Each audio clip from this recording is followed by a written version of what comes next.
ഈശ്വലേറ്റ സ്നേഹം നിറഞ്ഞവരെ, അഞ്ചപ്പത്തിലേക്ക് അദൃശ്യ പോരാട്ടത്തിൻ്റെ വഴികളിലേക്ക് നമ്മൾ യാത്ര ചെയ്യുകയാണ്.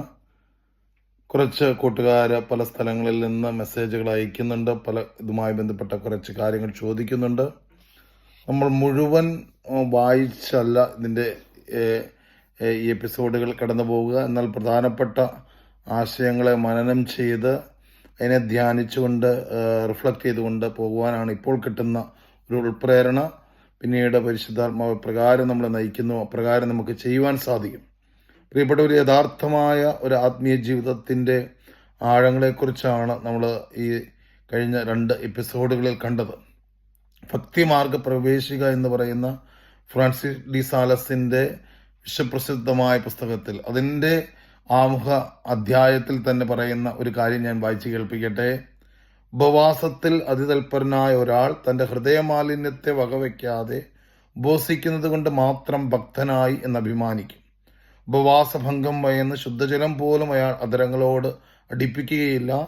എന്നാൽ പരദൂഷണത്താലും അപവാദത്താലും ആ അധരങ്ങളെ മലീമസമാക്കുന്നതിൽ അവന് ഒരു കൂസലുമില്ല.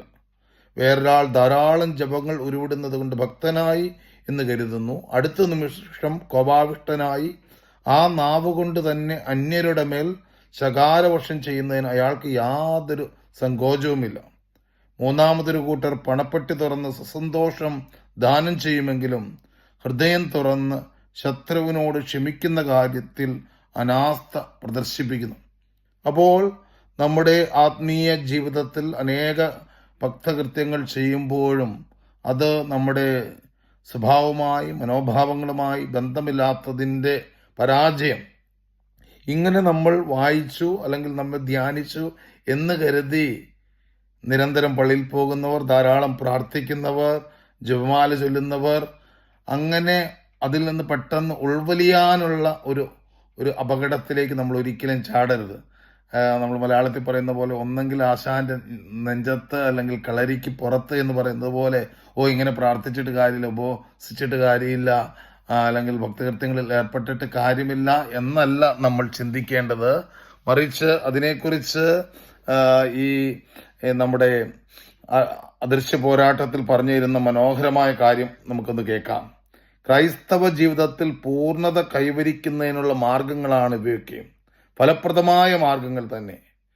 ധാരാളം വിശുദ്ധർ തങ്ങളുടെ പാപകരവും തിന്മ നിറഞ്ഞതുമായ പ്രകൃതിയുടെ മേൽ കരുത്തും ശക്തിയും നേടുന്നതിനും നമ്മുടെ 3 പ്രധാന ശത്രുക്കളായ ലോകം, പിശാച്, ശരീരം എന്നിവയുടെ പ്രലോഭനങ്ങളെയും വശീകരണങ്ങളെയും തരണം ചെയ്യുന്നതിനുള്ള ധൈര്യം സമ്പാദിക്കുന്നതിനായി ഈ പുണ്യങ്ങൾ അഭ്യസിക്കുന്നതായി നാം കാണുന്നു.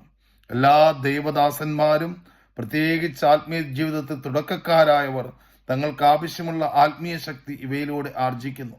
തങ്ങളുടെ നിയന്ത്രണമില്ലാത്ത ശരീരത്തെ കീഴടക്കുന്നതിന് അവർ ഉപവസിക്കുന്നു. തങ്ങളുടെ ആന്തരിക ദർശനത്തെ സൂക്ഷ്മതയുള്ളതാക്കാൻ ജാഗരിക്കുന്നു.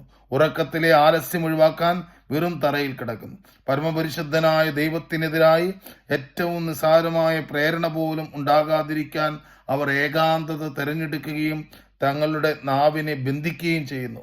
തങ്ങളുടെ മനസ്സിനെ സ്വർഗീയ വസ്തുക്കളിൽ ഉറപ്പിച്ചു നിർത്താൻ അവർ പ്രാർത്ഥനകൾ ചൊല്ലുന്നു, ദേവാലയ ശുശ്രൂഷകളിൽ സംബന്ധിക്കുന്നു, മറ്റു ഭക്തകൃത്യങ്ങൾ അഭ്യസിക്കുന്നു. തങ്ങളുടെ കുറവുകളും ദൈവത്തിന്റെ കരുണാർദ്രമായ ദയയും വ്യക്തമായി മനസ്സിലാക്കാൻ, തങ്ങളുടെ കുരിശുകളെ ആത്മപരിത്യാഗത്തോടെ വഹിക്കാൻ, ദൈവസ്നേഹത്തെയും തങ്ങളോട് തന്നെയോടുള്ള വിരക്തിയെയും കൂടുതൽ ശക്തമാക്കാൻ കർത്താവിന്റെ പീഡകളെക്കുറിച്ച് വായിക്കുകയും ധ്യാനിക്കുകയും ചെയ്യുന്നു. ഇത്ര മനോഹരമാണ്. അപ്പോൾ ഈ ചെയ്യുന്ന കാര്യങ്ങളുടെ എല്ലാം ആന്തരികത അറിഞ്ഞുകൊണ്ട് അവർ മുന്നേറുകയാണ്. നമുക്കും ഇത് ആവശ്യമാണ്. ഫിലിപ്പി ലേഖനം 3-ാം അധ്യായം 16-ാം തിരുവചനം, എന്നാൽ നാം നേടിയെടുത്തതിനെ മുറുകെ പിടിച്ചുകൊണ്ട് വേണം തന്നെയാകണം നമ്മുടെ പ്രവർത്തനങ്ങൾ. നാം നേടിയെടുത്ത അനേക മനോഹരങ്ങളായ കാര്യങ്ങൾ, അവയെ മുറുകെ പിടിച്ചുകൊണ്ട് യഥാർത്ഥമായ ആത്മീയതയിൽ നമുക്ക് മുന്നേറാം. ഈശോ നമ്മളെല്ലാവരെയും അനുഗ്രഹിക്കട്ടെ. പരസ്പരം പ്രാർത്ഥിക്കാം. ഈശോ മിശിഹായ്ക്ക് സ്തുതിയായിരിക്കട്ടെ.